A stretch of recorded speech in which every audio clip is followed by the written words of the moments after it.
Well, where better place to start the celebrations for the BrandZ Top 100 Most Valuable Global Brands 10th anniversary than here in this very unassuming street in downtown Palo Alto, because in this house over there, and indeed in that garage, probably the most famous garage in the entire universe, Steve Jobs and Steve Wozniak created the vision for the Apple Computer Company. And indeed in that garage over there was the place where the first Apple computers were indeed manufactured. Well, from those very early heady days, both Steve Jobs and Steve Wozniak had a vision for what Apple and the Apple brand should stand for. Constant innovation, simplicity were the cornerstones of what Apple started with and has indeed carried on for all those years. Well, when the BrandZ Top 100 Most Valuable Global Brands was started 10 years ago, Apple wasn't even in the top 10. In 2015, the 10th year of the study, the Apple brand is by far the most valuable brand on the planet. It just goes to show that with a good idea, a good concept, and a very firm understanding of what the brand should stand for, from very small beginnings, it's possible to create the biggest brand and most valuable brand on the planet.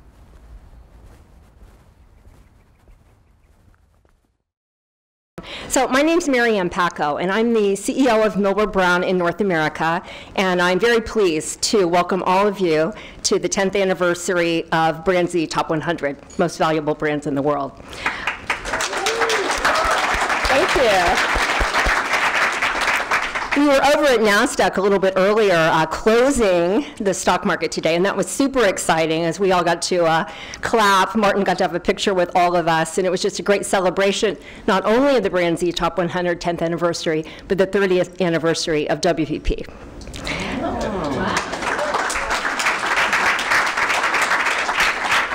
A secret component of the event that wasn't marketed. And I'd also like to give special recognition and special congratulations to those top brands, the people here that really made them, whether you're the leader of the brand or you're the agency or you're the researcher that supports it. So congratulations to all of you. We've also highlighted in the video, you may have seen, the up and coming rising brands that are going to be catapulting onto the stage in the years ahead. So in terms of the program tonight, you'll first be hearing from Doreen Wang, who is the global head of the BrandZ Top 100.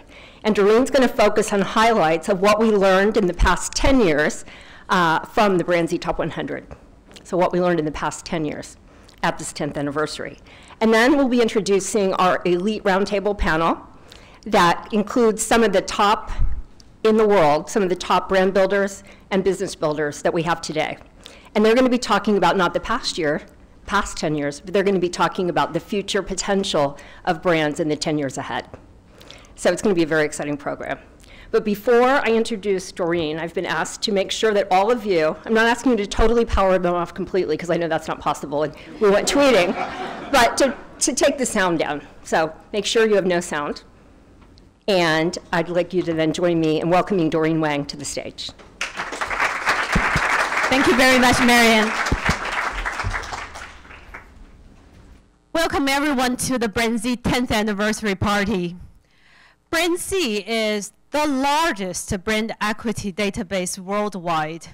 We have researched over 100,000 brands across 400 categories and for 50 country markets. I did some calculation yesterday. And winning the top 100 out of this 100,000 brands is statistically more difficult than winning the Academy Award. So congratulations to top 100. And different from the other ranking system, which estimate the value based on a group of expert panel, BrandZ is the most rigorous and most consumer-focused methodology. We utilize Millward Brown's MDF framework, and we have interviewed over 3 million consumers around the world to understand how meaningful, different, and salient these brands are in the mind of consumers, to calculate brand power, which is the brand's current value, as well as brand potential, how much potential financial value the brand is going to contribute to the company. And because of this rigorous and independent approach, many brands use BrandZ as their annual marketing KPI, and BrandZ is also utilized in many of the merger and acquisitions. As Sir Martin said over there on the window, when you walk out, you can take a look, and marketing is not cost, marketing is investment. And the superior brands generate superior shareholder returns. If you have $100 and you invest in the MSCI average in 2006, your return in 2015 is only $30. If you do the same for S&P 500, your return is $63. But if you happen to know BrandZ earlier and invest in BrandZ Top 100, and your return is $103, which is 3 times the MSCI average, so you should know where you should put your money.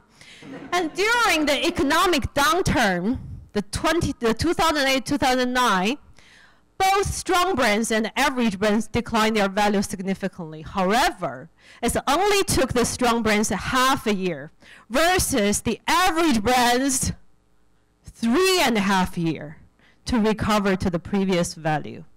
So investing in strong brand is the most important and the long-term guarantee to financial success. This is my favorite chart, and I think we should all show this to our CEOs. And that is also the reason why on the next day after BrandZ release, guess who are calling us? The investment banks. Because they want to know not only how healthy their current portfolio is, but also in the future, which are the brands they should upgrade their portfolio. So in order to celebrate this 10th anniversary, we dig deep into our 5 billion database with one question in mind. That is, what are the drivers and for this value growth? What did the strong brand do right? And so that we can share with all the brand owners. Lesson number 1, in the world of so much product sameness, being different makes the difference. And those 50 brands among the top 100, and which scored slightly higher on being different, achieved a 124% value growth versus the other 50 who scored low on being different. Being different in the consumer's eyes also means creative, in control, and trustworthy. Let me give you an ultimate example. Our #1 brand in 2015, Apple, total value is $247 billion US. One brand's value is equal to the country GDP of Finland.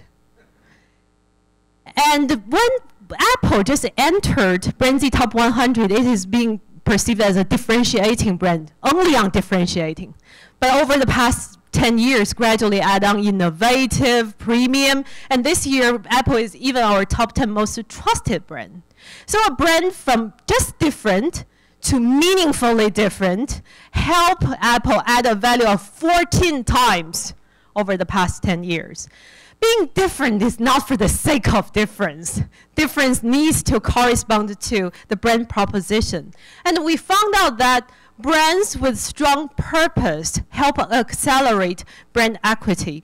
Those brands with a purpose which is beyond making money, they understand why they exist, how to improve consumers' lives, and how to make the world a better place. These are the brands that achieve faster value growth. In this digital era, which we find functional and emotional benefits are getting harder and harder to be a key differentiator, those companies with a purpose and can genuinely deliver through brand experience and can be one of the key differentiator for the brand. With a brand purpose at the heart of the organization, we're also finding 2 important factors are very important for the brand value growth, and they are strong brand proposition together with strong advertising. These 2 combined are going to help you to achieve a value growth of 168%. If it's only a strong brand proposition without great advertising, 76% value increase. On the other way around, if only strong advertising without a meaningfully different core brand proposition, 27% value increase. And WPP has been very aggressively to our horizontality strategy and encourage collaboration across agencies so that we can not only create strong advertise, but also strong advertise deeply rooted on the core and the compelling and brand proposition. And so that we can create significantly higher value for our clients. And we are entering an age of consumer innovation. There are so many consumer innovators are contributing to your product communication ideas. And those brands, and in the consumer's mind, are innovative and setting trend, are able to achieve a value of 161% growth versus the other brands only around 36 and 13% growth. And many of these brands are from technology industry, but we also see that brands like Chipotle and redefine the fast food industry and emphasize food integrity also being perceived as setting trend. They are as different as the category leaders. And we understand that social and the internet is creating, is amplifying love or hate toward the brand. But we understand brand cannot survive on love alone, but love has a multiplier effect. And those top third brands enjoyed and loved by the consumers achieved a value growth of 227% and almost 10 times as the other brands not that loved. And the loved brand come from across categories, Coke, Visa, and Nike, Alibaba. But they have one thing in common. They look at the world from the point of view of the consumers. And these are the brands, and not only warm and friendly, but they are genuine. And they also deliver what they have promised and being loved by the consumers, because love in the digital era follow great performance, follow great experience. Innovation and the love are like food and wine. They separately drive brand value, and together they form this virtuous circle, and their correlation is very high. Love and innovation correlation is 0.89. And so even the most innovative brand has some slowdown time, and love is that cushion, and give brands time until the next big wave of creative development. Let me pause here and ask you a question. An interesting question. Think back 10 years ago, 2006, the top 100 most valuable brands. Can you make a guess how many of them are still in the 2015 list? Make a guess, please. 85 are still on the list. Any other numbers? 20? Well, only 20 of them are on the top 100. 40. 70. Close, 58. 58 brands are still on the top 100 in 2015. Well, GE is one of the brands still on the list and still remaining as the top 20. But in the meantime, 42 brands have been replaced by those new and faster grower brands. And many of these brands are coming from fast growing markets. India, China, Brazil, and Indonesia. Just give you an example. 2006, there was only one Chinese brand, and a state-owned Chinese brand, China Mobile, on the top 100 list.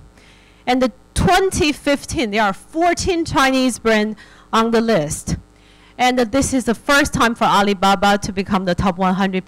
The value has already surpassed Amazon.com and become the most valuable retail brand. One country's value is slightly higher than Amazon's value across 14 countries, because it is not just an e-commerce brand. It is an ecosystem the brand is building.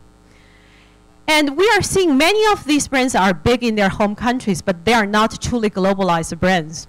But in the past 5 years, these local brands are growing extremely fast. And in the next 5 to 10 years, they are potentially become global competitors. That is the reason why, to help our global brand builders to understand these local brands, every year, and WPP and Millward Brown, we release China, BrandZ China top 100, India top 50, Indonesia, Brazil, Latin.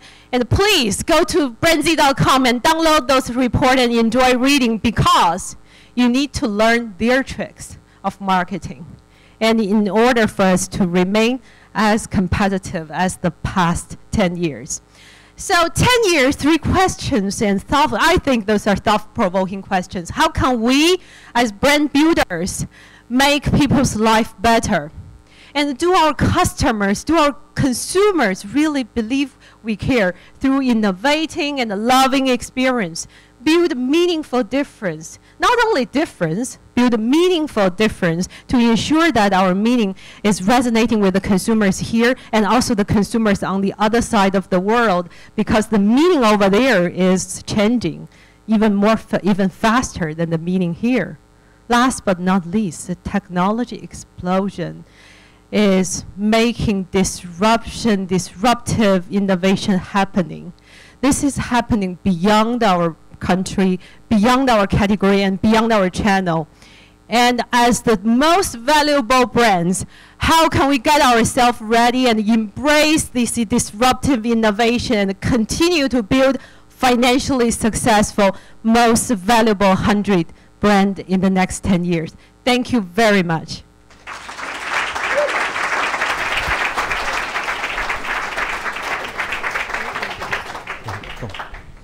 Let me introduce David Roth, the CEO of WPP's Store, and who is going to moderate our elite panel discussion, Next 10 Years, Brand Next.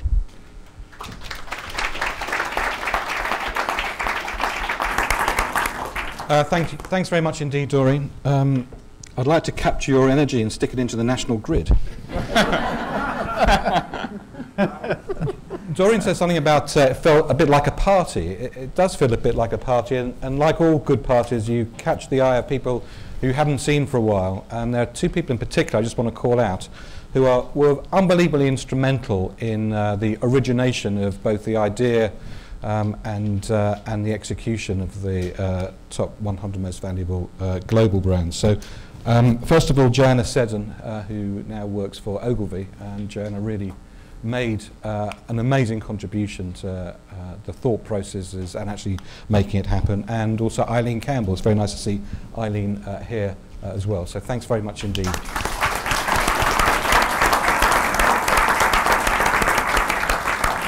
Well, I'm not going to spend a lot of time introducing the panel because they're all very well known to you. Their bios are in the leaflet that's on your chair. So let me call them up.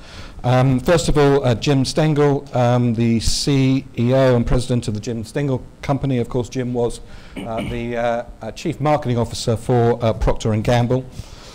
Linda Boff, who's the executive director for Global Brands Marketing GE.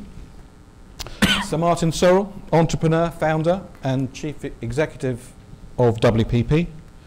Chris Curtin, chief brands and innovation marketing officer for Visa. Jose Avalos, the worldwide visual retail director for Intel and part of the Internet of Things group at Intel. And Mark de Swan-Aarons, who's the chief marketing officer of Millwall Brown Vermeer. Welcome all of you. Thanks very much indeed. So I'm going to start with the first question to Martin for 2 reasons. One of them is that he's my boss. And you'd answer the first question anyway. You will go far, David. I predict a bright future. In that case, and the second reason is because he's my boss as well. So, Martin, you were, I suppose, the catalyst 10 years, well, slightly more than 10 years ago now, of the thought of we should be creating brand values. So why did you think it was really important, and why have you consistently invested our hard-earned money in brand valuations? Well, I was grumpy, as you know, as, still am, about about the fact that I thought there were no rigorous, methodical brand valuation tools, and that our clients and other people's clients have been, I'm going to be strong about this, misled about brand valuation. And most of the brand valuation tools were subjective. You know, they would have a panel of eminent people like this who sort of gave a view as to whether one brand was more valuable than the other and by how much they would be.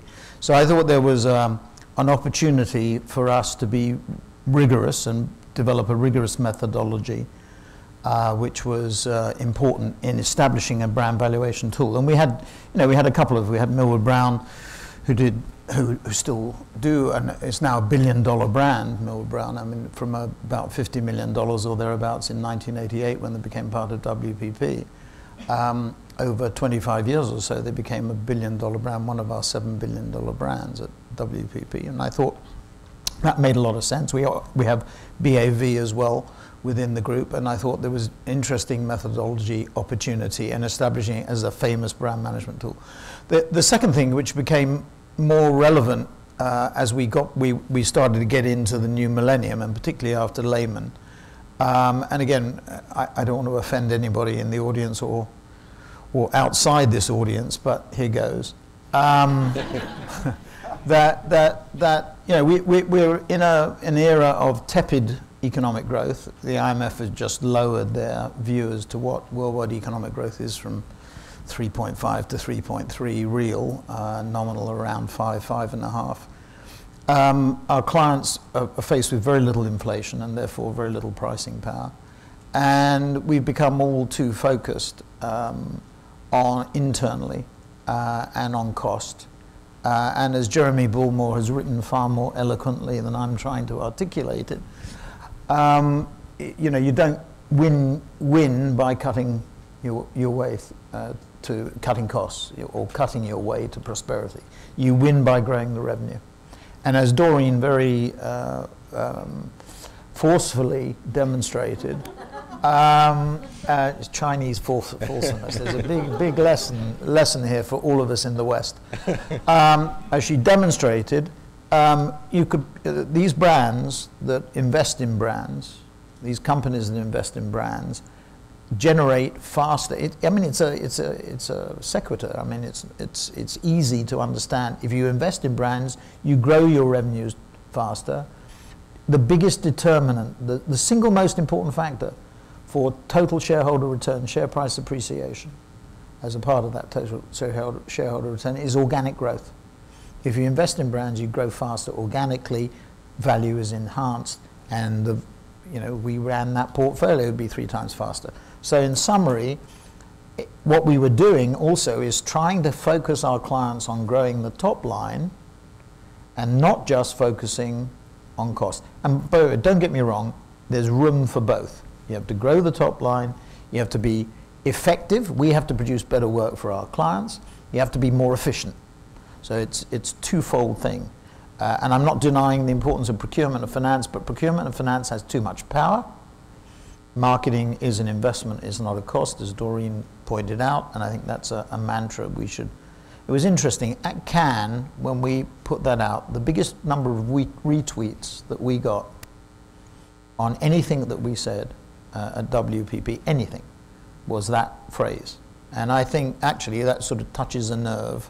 And those of us in the marketing function, it's not because we're just biased, because we're marketing people or we're agency people, it's fundamental. And I'm an ex-CFO. I mean, I shouldn't be the person that says this. It's ridiculous, right? It's ridiculous. You should be I'm a bean counter. It shouldn't be me. But anyway, but you've got a lot of beans to count. And the more beans I have to count, the better I like it then. Yes. Well, moving swiftly along. I mean, Chris, you have to convince your colleagues to keep your marketing budget or increase your marketing budget. Is that becoming easier or more difficult? I think, Visa, but I don't know that we're that different from any other company. I think a good idea is a good idea. And I mean, I think we sit in a marketplace within the company, and our CEO and president and CFO can make a decision about where they would elect to spend the dollar. And I think if our ideas are better and they have more confidence in our ability to produce the outcomes associated with those ideas, we're gonna get that dollar. And I think we were talking before this session about confidence and playing on the offense and playing with a kind of view towards the future and architecting the category in which we sit and architecting the brand that we want to be associated with. I think you have to have that in your DNA, and personally, but also collectively as a function and as a discipline. and with your agency partners. And if that's not kind of running through the veins of the function, then there's something wrong. And I think at Visa, we're particularly proud of the type of creative that we put out. We're particularly, I think, proud of having some of the best minds in payments working on a category that is as dynamic as it's probably ever been, and leading the way not just for our company, but for the clients that we service, whether those clients are merchants or whether those clients are issuers or acquirers. And so, you feel the energy, within the company. And so the great thing about the BrandZ ranking is apparently the energy is being felt beyond the company. Well, one of the key trends that we've seen over the course of the last 10 years has been the impact of technology, not just for the technology companies that are clearly powering through the rankings, but also those brands that are harnessing technology in one form or another in order to create new customer propositions. So maybe the next question is for Jose from Intel, which is we are increasingly being told that the Internet of Things is going to be the next big thing and is profoundly going to impact our lives. So two questions really, Jose. The first is, can you just give us the elevator pitch of what on earth the Internet of Things is? And the second is, why should we care? Okay, good questions. The Internet of Things is certainly getting a lot of press coverage nowadays. On your first question, David, I'm going to ask you to think about Moore's Law. In the last 10 years, Moore's Law has delivered a reduction in the cost of computing of 60x. 60x. So now we can put compute engines in buttons. So we're in a position now where we can add smarts to anything and everything. Okay? So this has tremendous implications.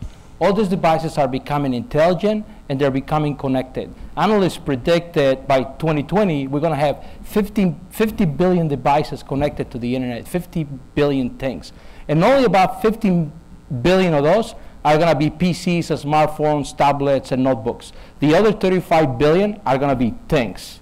So this has, again, enormous implications. Think of a teddy bear. An intelligent teddy bear that can read a book to a child is a lot more valuable than a traditional teddy bear.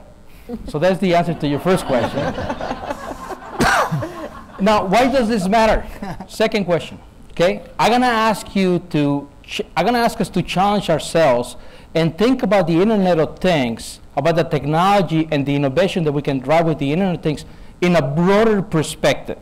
Okay, the question is not about how do we make all these devices intelligent and we get them connected.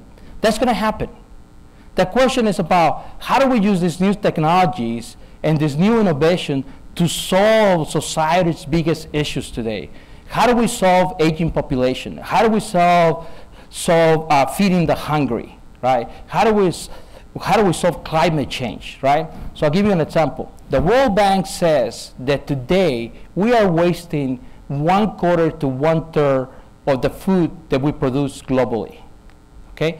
While people are going hungry everywhere, right? So by using the Internet of Things and analytics, we are able to address that issue. Right? Clearly, we need better distribution channels for food. But for example, in Malaysia, we have been working with farmers, and they have been using Internet of Things technology and weather analytics, and they have been able to reduce the amount of water that they use by 10%. But most importantly, they have been able to increase the yield of their rice fields by 50%. So if you improve distribution and we use this technology, we could potentially increase the output of food worldwide by as much as 50%. This is why the Internet of Things is really important. This is why we're working with WPP and other of our partners to try to address these really big issues that we face today in society. Jim, you talk a lot and have written a lot about the whole notion of the brand ideal and brands having a purpose other than generating shareholders' returns. So do you see technology, playing a part in that? I mean, do you buy Jose's hypothesis that the Internet of Things is going to be a force for good? And the second issue is, if a brand ideal is an extremely valuable property that brands can use for leverage. What do we think we need to do in order to persuade the financial community that that is a metric that they should take into account? Well, your last question, I think everybody should read what we just heard from Doreen. I was telling Martin this morning, I'm not sure this has the awareness and reach as it should. It's very compelling data. It's real. I mean, I wrote a book a few years ago and worked with Eileen and Joanne and Benoit and Mario and everyone because it's so powerful, this data. And so I think we just have to get the word out. There's no doubt that a brand purpose, a brand ideal fuels customer engagement, employee engagement, and leads to superior financial returns. This study proves it, and it proves it year in and year out. And the great brands up here will speak to that very personally.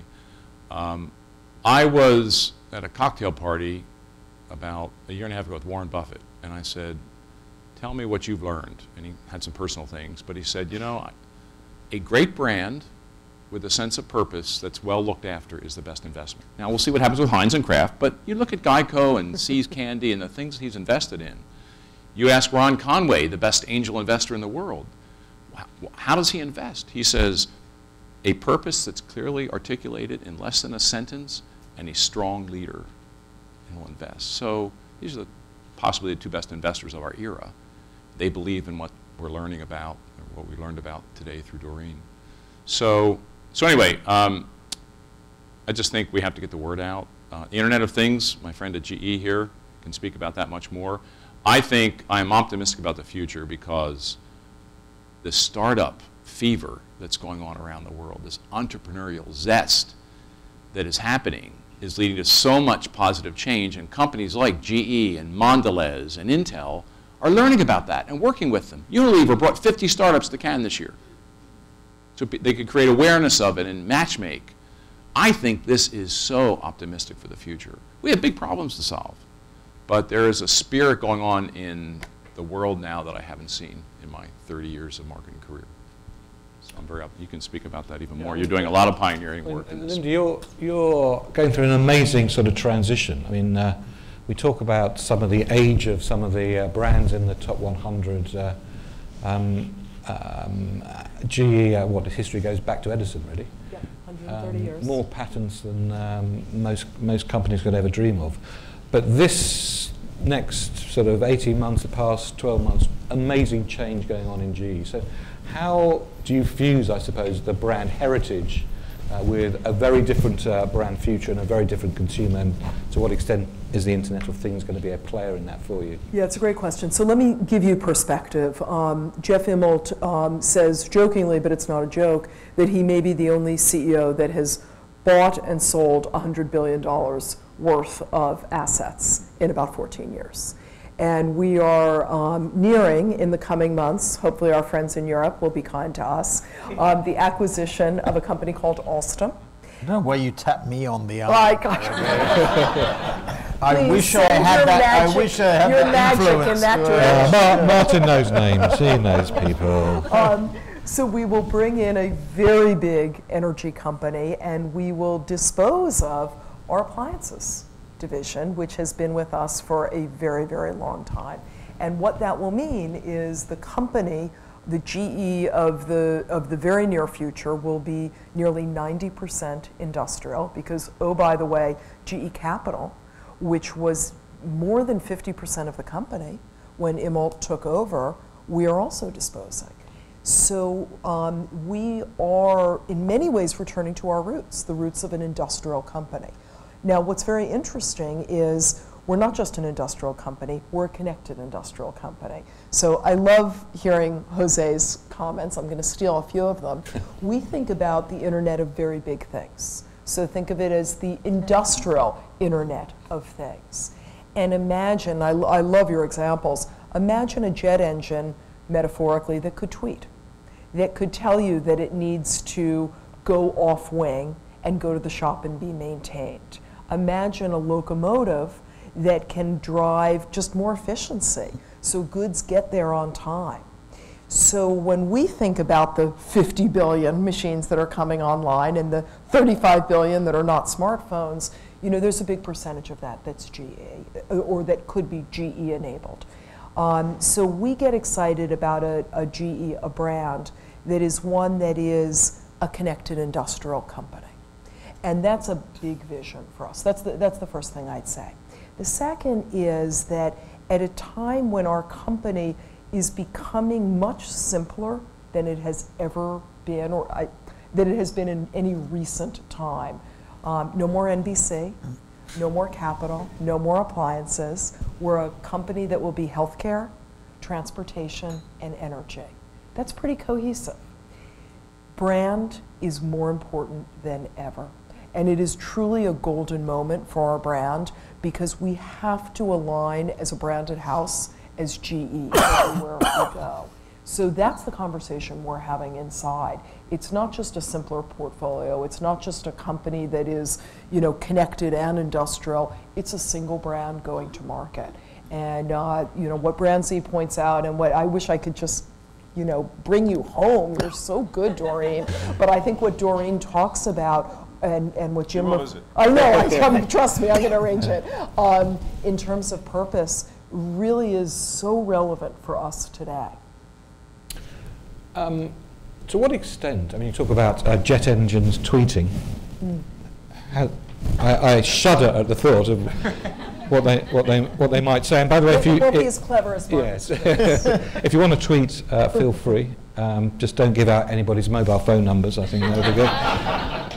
But given that sort of shift to, I suppose, a more business target audience for you, what role does social media play in that communication strategy?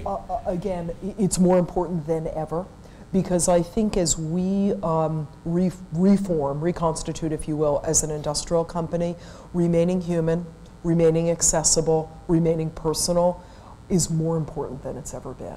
So for the past, I'd say 4 or 5 years, we've been on a good journey in terms of embracing digital technology, being quite an early adopter on a lot of social channels. It's kind of part of our heritage. It's part of our DNA to be an innovator. We find that when we surprise people, when we're unexpected, when we show up on Twitter, Vine, Snapchat, we're doing something this week as we sit here where we're sending drones to periscope 5 of our facilities around the country. And we've got very young people, we've got interns acting as kind of the stringers on site. And this is being broadcast on Periscope all week long. So those are examples of ways that we can show up that are human. Because if you're GE, there are a few ways you could show up. You could show up as a 130-year-old conglomerate in 170 countries, or you can show up as a company that was founded by a man named Tom Edison, who tried 100 different ways to invent the light bulb, and we're still trying to do that. So we choose the second.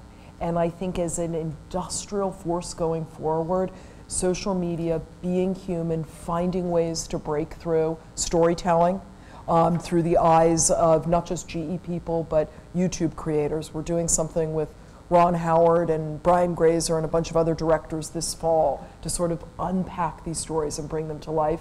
I think that moment is more important now than when we owned appliances. Interesting perspective. Chris, as you say, Visa, when we started the study, was sort of at the back of the book. Not to say being in the back of the book is a bad place to be. As Doreen said, you know, it's not bad odds. To get into the study is an amazing achievement. And systematically through the years, you've increased significantly now in the top 10.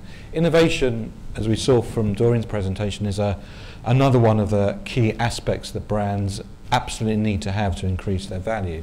You've been highly innovative. You're in a sector where there are a whole series of sort of new players, some really tiny companies, entrepreneurial companies. How does a big established brand and a big established company starts to play now, either nicely or not nicely, with a whole new breed of entrepreneurial companies, some that are trying to completely reinvent the payment infrastructure? I mean, first of all, I mean, we play nicely, and so that's easy. I think just playing off the social media point for a second, I mean, it is a medium is so unique and so healthy, I think, for brands and for marketers. I mean, in the first instance, it's like a stethoscope into what the marketplace thinks of you. and you can check in on that daily.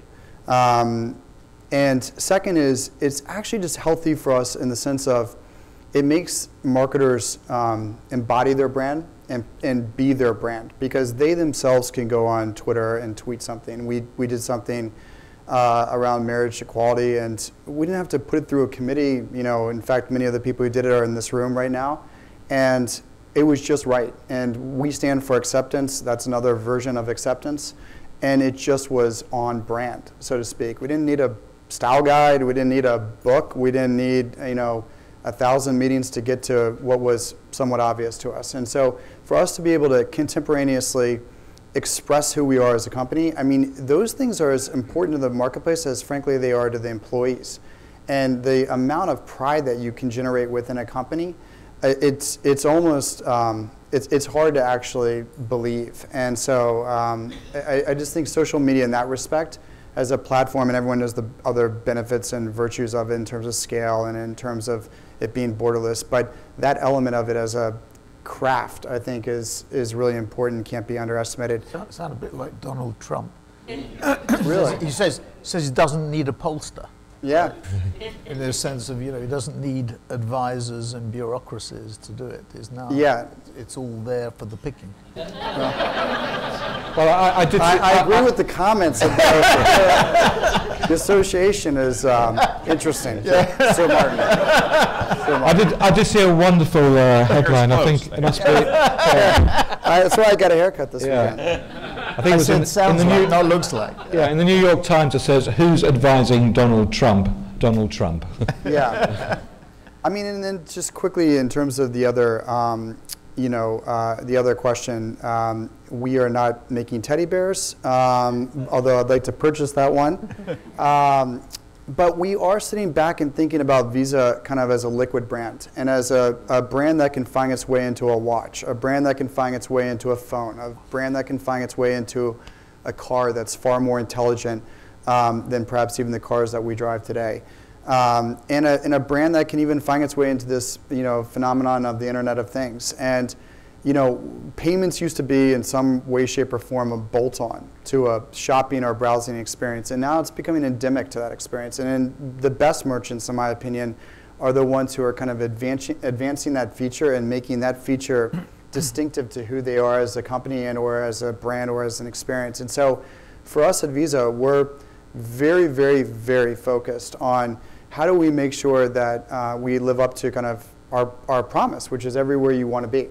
And if you want to pay with your watch, if you want to pay with your car, we're going to be there. And we're going to take the core adjectives that have described this company for over 50 years, including trust and confidence and scale, and just apply them to a new future. And so, long-winded answer to your question, we view this world in a very kind of friendly and open way, and innovation that's occurring in payments, provided that it can be connected to our network and provided that it can produce both innovation but also security and trust, is something that we're going to embrace. Martin, you've bought one or two businesses in your time. How do you keep a business that has a young entrepreneurial spirit going in a more corporate environment? It's very tough, is the answer to that. And the honest answer is it's very tough. But I think there are two, and this there are two things that are really important, I think, just sort of structurally, which sort of answers your question, but it's a bit of a broader thing. The first is that in larger structured companies, let's call them where companies where ownership and control are separate, right? So where you have management and you have share owners, and they tend to be separate, or then there might be some linkage, but let's say the linkage is light for a minute. Structurally, I think the best clients are those where you have a CEO who has a strong vision. It picks up on what Jim said in terms of purpose and vision. That you have a simple vision that can be articulated, and Doreen said this as well, can be articulated. And the CEO is, just talking about somebody like Jeff Immelt, who regards himself as being the brand guardian, that doesn't sort of step away from it, but embraces it and sees it as being part of his or her responsibility to be the brand guardian. So clear vision, articulates it, and then implements it, because it's no good having a vision without implementing it. And it's the two things are very important. And a CMO that shares that vision and is given the power to implement it. It harks back to what I said about the power of procurement and finance, that is a counterbalance, if you like, to that. But so that's in, let's say, the managerially led companies. And this, the other thing which goes against the policy wonks and corporate governance people is that the companies actually that, interestingly, I think have been most successful, or amongst the most successful and most powerful in the more entrepreneurially led ones, are where the control is not separate. The management and ownership are the same. So, you know, a classic example would be Rupert Murdoch. You know, the policy wonks may not like it, the fact that he and his family control. You sound like Donald Trump. But I certainly don't look like it. Yeah, certainly not the hair. It's good you haven't got an American passport. Otherwise we'll declare it a candidate. But you know, Rupert has 40% of the votes, 10% of the equity, but the organisation can turn on a sixpence, and that's really important. The interesting thing is that the technology companies embrace that structure, and in fact, if you remember, Alibaba decided not to list in Hong Kong but list in New York, primarily because they could get that structure in. And we've got Kevin Plank at Under Armour, who's done a spectacular job with Under Armour, seeking to extend his voting influence over the companies. Now, I think, you know, again, that offends good corporate governance in inverted commas, but from a point of view of running a company, obviously if the person who has control or the family has control are no good, you've got a problem, because, you know, disenfranchising them is exceedingly difficult and taken down the wrong direction. But I think those two things, the other general point is that to achieve, with the size, the problems of size, you know, if you said Google, what are the two big threats to Google? Well, one is obviously regulation, touching on the EU, but it's also a question of, you know, size. Size brings tremendous challenges. And with WPP, what we try and do, and we don't do this as successfully as I would like, is, you know, is to be a large company with the resources and abilities of a large company, but at the same time the sort of heart and mind or soul of an entrepreneurial company. And of course, companies that go beyond one generation, you know, it's the old syndrome about clogs to clogs in 3 generations. That applies to companies too. I mean, the Doreen's figures, you know, the 48 that have dropped out, right, whatever it is.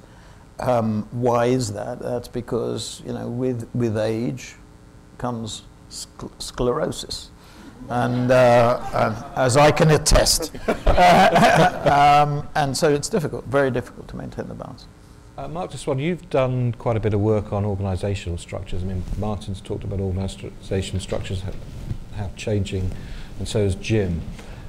Looking forward, what structures do marketeers need to have in order to continually invest in brands, have a place at the top table at corporate decision making, and to continue to create strong, valuable brands? Well, I think if I can combine a few of the comments that were made, technology-wise, almost everything is possible. And from a sort of large corporation perspective, every big winner, if you look back at their roots, none of them were created to make a lot of money. They were created by founders that had a very clear sense of purpose. But now, when everything is possible, the world where somebody sets the direction and then starts to tell everybody what to do everywhere, that's over. The speed, it just doesn't allow for it. So to combine the thought that, that Jim had around purpose, we see that purposeful companies and companies that have lost their way in that are going back, but then actually marketing starts to play a fundamental role in empowering and inspiring everyone in the organization to execute against that purpose, to actually go through the thought process of what does that mean in my role. And I think the ultimate marketer today, and definitely in the future, is one which is actually focused much more on inspiration and empowering, if you like, orchestrating the delivery of that purpose, but almost waiting to be surprised by colleagues on how that then happens. I think the biggest changes aren't about rearranging the boxes and coming up with new structures. I think it's much more about really thinking through how do we equip people for success and how do we make incredibly clear why we exist. Because what all this tells me is not that we need to get better at one of the new aspects of digital, that's important, but actually that we need to go all the way back to the fundamentals, to literally say, because that's what consumers are asking, the transparency causes the fundamental questions of what business are we in? Everybody's category is being reinvented by people coming in like Uber or Airbnb and saying, actually we think the category looks slightly different. Why do we exist? What is that purpose? We may have forgotten along the way because the founder left and somebody that was counting beans took over and didn't remind us also why we existed, no pun intended. And thirdly, how do we then organize for that? Which is all about empowering people, giving them the tools. So marketing's role, I really do think, is transferring into empowering the rest of the organization. It's a very exciting time, and CEOs and CMOs, where it works, they're like a total couple. They are joined at the hip, and when you listen to each of them talk, they're actually speaking from the same song sheet. And Jim, how important is purpose and values, in a sense, internally within the organisation, as well as being an important ingredient for Oh, it's brand huge. It's growth? huge. It's everything. It has to start there. It has to be authentic. It has to resonate internally. I mean, we all do a lot of work up here with our employees. If it's not true to them and doesn't make sense with your history and your category and your consumer, it's not going to happen. Your employees are your greatest advocates. They care the most, and they're going to be the most cynical. So if it really works with your employees, it's going to be very, very powerful. And I think a lot of companies don't take time to socialize their purpose. You know, I worked with a CEO who said, I want to live with this for a year and talk about it in my own language, in my town halls, my lunches, my breakfast, until it's in the culture. And then when we come out with it, everyone's going to feel that it's natural. It's part of us. I've had a role in it. So, I mean, great people build brands. And we don't nearly spend, I didn't spend enough time in that when I was at Procter. You know, I visited a bunch of startups. 50 to 75% of the CEO's time is on talent. That's a benchmark. Well, one supplementary on talent, and then we'll get some questions from the audience.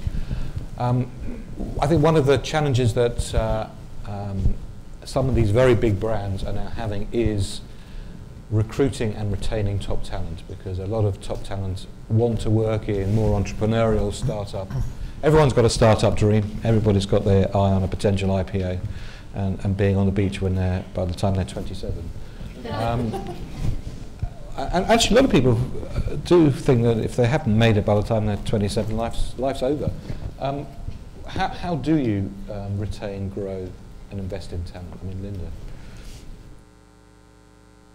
Power, inspire, give folks a lot of runway, set a vision that they can believe in, be consistent, have their backs. You know, I think about, I've told the story before, maybe 4 years ago, a young woman on my team came to me and said, you know, there's this new platform called Instagram. I think it would be really great if we could take photos of GE's big machines, our locomotives, our wind turbines, our heavy-duty gas engines, and create an Instagram feed. Mm-hmm. And she sort of put heart and soul into it, and we've got this fantastic, immodestly Instagram feed thing. And all I did was sort of step aside, and then when I needed to, kind of give her some air cover. That's one small example, but this is somebody who's just turning 30 this summer. So she's been with me for almost 5 years. I never thought she'd stay beyond 2 years. So I don't know, to me there's lessons in that. I think one of the things, I mean, Jim mentioned it, CEOs spend so much of their time on talent. The thing I think the most about every single day is my team, is my talent. Because without them, you know, it all falls apart. So I think we all sort of need to be students in that. Mark. Well, I wanted to just add, we've done a lot of work studying, there's actually a correlation between revenue over performers and the ability to indeed attract and retain millennials in the workforce. And something that I think they are demonstrating, but it's true for the whole organization, is that a key differentiator for overperformance is the ability to learn, to make learning important, and to make development and capability development something that leaders do by example, by experimenting, by failing visibly, by giving indeed that headroom, but also by just making that part of the fabric. Because quite frankly, if you're in marketing today, you didn't learn what we're spending our money on today. None of it. The Instagram example is a great one. So the only thing that matters is who learns faster than their competitors in any category. And millennials pick up on this. They want freedom, they want responsibility from day one, but they also want that sense that the company wants their development and capability development in a whole organizational sense. I mean, GE gave the example with the reverse mentoring invention many years ago. We're still doing that in companies because it's inspiring to the millennial and it's inspiring and safe to the senior leader. The sense that we all have to keep growing. Because I think this is I'll use the word philosophical, it's not really philosophical, but it's a much deeper strategic issue. And, you know, you can come up with tactical responses, but, you know, the fact of the matter is anybody running a legacy business, and, you know, I include ourselves, and I guess, you know, everybody on this panel to some extent is a legacy business, is really faced with a major dilemma. Because if you think about it as a spectrum, so what do you have? You have at one end, you have the disruptors, right, which would be, you know, Airbnb and Uber, let's say, right? These are the people who are evaluated by investors and VCs and PEs, private equity companies, and institutions in a totally different way. I mean, they look at most of the companies on this panel, you know, revenue growth, margins, cash flow, EPS, etc. They don't look at just top line growth or hits or audiences as they do with venture capital and startups. At one end of the spectrum. The other end of the spectrum is the 3G, Valiant, Endo models in pharmaceuticals. And then you sit in the middle and you look up and you've got Nelson Peltz and Bill Ackman and Dan Loeb looking at you, pounding you for quarterly performance. So it's all very well us saying all the things that we would say, the intelligent things, until there is a change. You know, and Larry Fink, who represents the biggest investor in the world, is a good example of this, who writes to the chairman of the S&P 500 and says, you have to take a longer-term view. My view is that until you get that, because anything that we say, you know, as everybody in this room knows, from operating with inside WPP, they have expansive ideas about investment and long-term payouts, but they know we have quarterly performance. And until we shake that, you know, for listed companies, it's not going to change. So I think getting institutions, the institutional investors, to think more constructively, and Larry Fink is probably the best example, although there are others, it's not going to change. I mean, I hate to be negative about it, but that has to change. That has to change. We've got time just for a couple of quick questions, well, probably quick questions or quick answers. So yeah, over there, thanks. As the pace of our business is Hello. You were louder without. Oh, was that?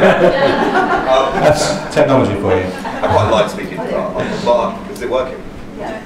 As the pace of our business increases, how often, and we measure things, you know, daily or hourly, how often do you think we should be looking at the value of the brand? Should we do it more regularly? How regularly? I mean, Jim, you had I suppose the biggest bundle of brands on the planet. Well, yeah, I mean, the nature of Procter's business wasn't as fast moving, so the brand equities, unless you did something very exceptional, didn't move that quickly. It was more of a marathon. But we looked at things on the big brands once a quarter, and we did a pretty deep dive once a year. How often do you review the brands? Yeah, so we use, and I think live the expression brand in motion, because I think that there is a core and a consistency to GE. that has remained true. I sometimes put up a slide of the taglines we've used for the last 130 years, and the words are different. The idea is the same. However it's expressed, the idea is the same.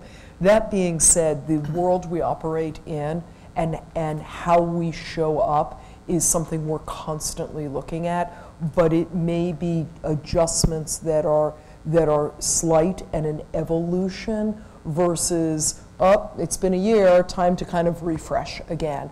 I think it's very different in the space we're in than a packaged goods space. And if I can add a little bit, is going back to millennials and their behavior, one of the things that we're learning is that millennials like to have an engagement, an ongoing dialogue with the brand.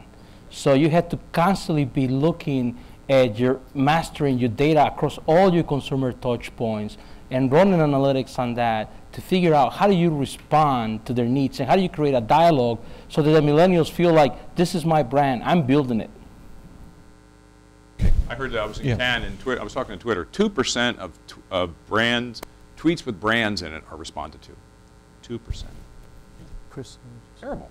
The only thing I was going to say is I think, like Linda, I think we have routine kind of assessments and reviews of our brand. But I mean, I think at its core, it's like a piggy bank. You're either making a deposit every day with what you're doing, or you're making a withdrawal. And you can make it very scientific if you like. You can make it very regimented if you like. But every day you're putting out a better product. Every day you're putting out a better marketing expression. Every day you're putting out a better relationship with a client.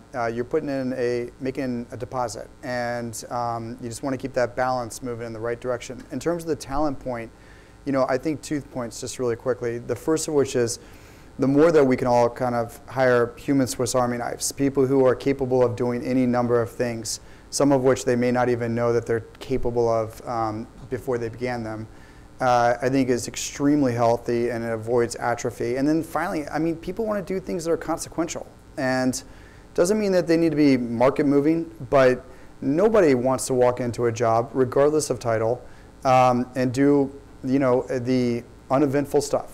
And therefore, figuring out what will make an impact in whatever way, measure, or shape is, I think, what defines the best cultures. So you're still that human Swiss Army knives, Maverick. We have a whole row of human Swiss Army knives. And the other thing is you got to keep an eye on them so they don't get recruited. So are they Mavericks? No, they're Swiss Army knives. MacGyvers. They can do absolutely anything that's thrown their way, and they'll do it better than it was when we expected it. Right, look forward to meeting them later. Yeah. Hi, Mark Egan from Maxis. I heard the term brand integrity. Maxis penetration. Yeah. Maxis, right, yeah. This is why we sit in front. Is anyone? We heard the word brand integrity.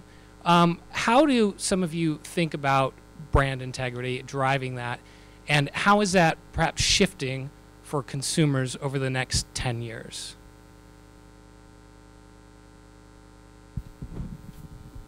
Can you just talk a little bit more about what you mean by brand integrity, like core to what the marketplace believes you are, or brand integrity in the sense of honesty?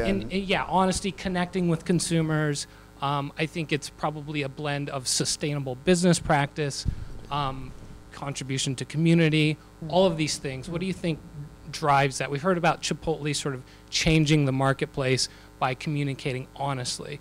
Perhaps what are some of the adjectives that you use to try and drive brand integrity and communicate perhaps more personally and honestly going forward?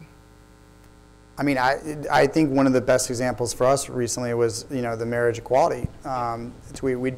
That's something that was a secular statement in society, and it happened to coincide with something that we feel is endemic to what we stand for as a business and as a brand. Taken together, we said, that's who we are, that's what's being done in the marketplace, we're going to put a statement out there. And I think integrity is also predictability. And if you can live up to what people would expect, or institutions or shareholders would expect of you, I think that's really important. And that sounds like so trite, and that sounds so routine to say that, but actually it's extremely difficult. And the world of the marketplace is complicated. A lot of people have viewpoints, but to the extent that you can identify who you are and then repeatably and predictably reinforce that, I think that's our definition probably of integrity. If I can add to that, I think two things get conflated sometimes, which are actually fundamentally different. On the one hand, what I would call CSR, on the other hand, purpose.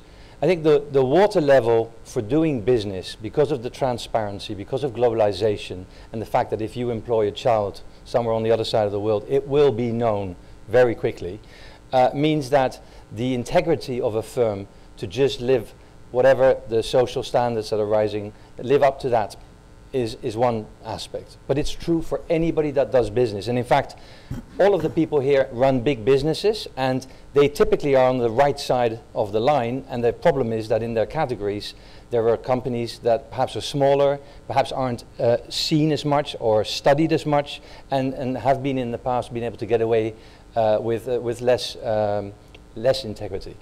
However, it's not fundamental to who you are. It's the way you do things, but it doesn't express, and I always like to use the American Express example. American Express has an incredibly rich history of fighting or funding research to fight cancer, breast cancer, as you probably know.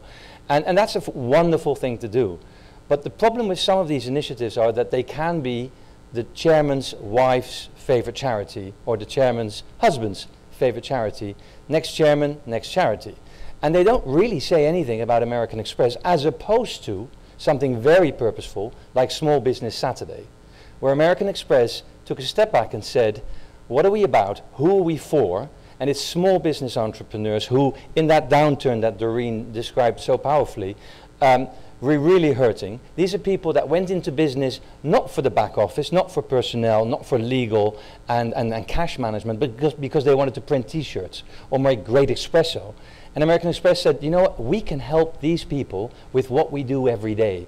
And Small Business Saturday is such a success, not only because it's good for the people in Detroit and all other inner cities where people were in pain during the recession, but it's also true to American Express, and we all knew who did it, and it feels true to their origins. And so I think integrity is important, and it's for everyone. I think purpose says who you really are and why you exist. Linda. I hate to come back to Mr. Trump again. But if you think about, and as a foreigner, I'm completely ignorant of it, so I can talk about it. If you just think about why it is that he's got the traction that he has, and he has a lot of negative traction as well.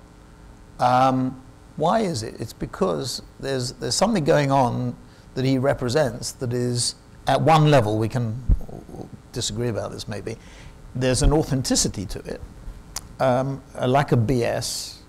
You know, when he says, you know, I don't need to consult an army of people, you know, about a response to an issue like Hillary Clinton does or Bush does, I can just tell you as it is. There's something going on there which is similar, actually. I think a political example which does resonate, I think, elsewhere. I would just pick up on something Chris said, which is very simple, and that is, I think when you behave as a brand the way a person would versus how a big company would, exactly. It's a remarkable compass. And the marriage equality example is, I can't think of a better one. You know, the day the Supremes passed this, you know, we said, what's the right thing to do? Let's make our logo rainbow colored.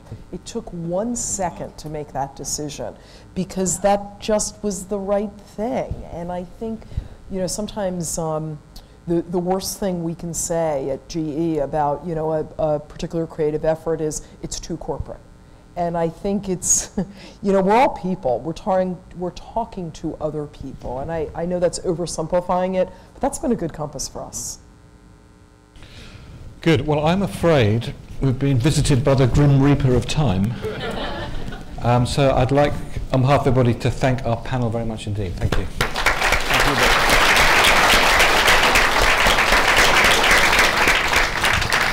Just before you go, a quick thank you from me. I've been very privileged to lead the BrandZ team. I'd like to thank all the people who've made this possible. Especially the Burston team, and Barbara and Prayer. Thank you very, very much indeed. I'd like to also thank the Reuters team for being unbelievably generous with their space. We did promise you dropping views, and I hope we haven't let you down on that as well. Please, on your way, eventually when you go, but don't go quite yet, a bag, it's got the WPP annual report, a right riveting read, isn't it, Martin? Finish with an ad. Has been voted by the LACP, which is probably the leading evaluator of annual reports, the world's best annual report. Apologies to anybody else as well. And there's also a copy of the BrandZ Top 100 Most Valuable Global Brands, as you would expect. It's not every year that it's the 10th anniversary of the brand rankings and the 30th anniversary of WPP. So we've been unbelievably generous with the food and the wine. So please let's hope we survive for another 30 years.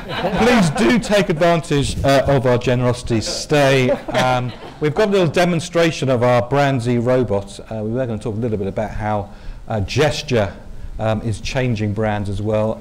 Please have a little play with that, and you'll just see probably into the future about how when you're not constrained with a keyboard. Thank you, David, for your mouse. excellent impression of yes. Charlie Rose. Oh, thank you. It's been a pleasure. Thank you very much indeed. Good.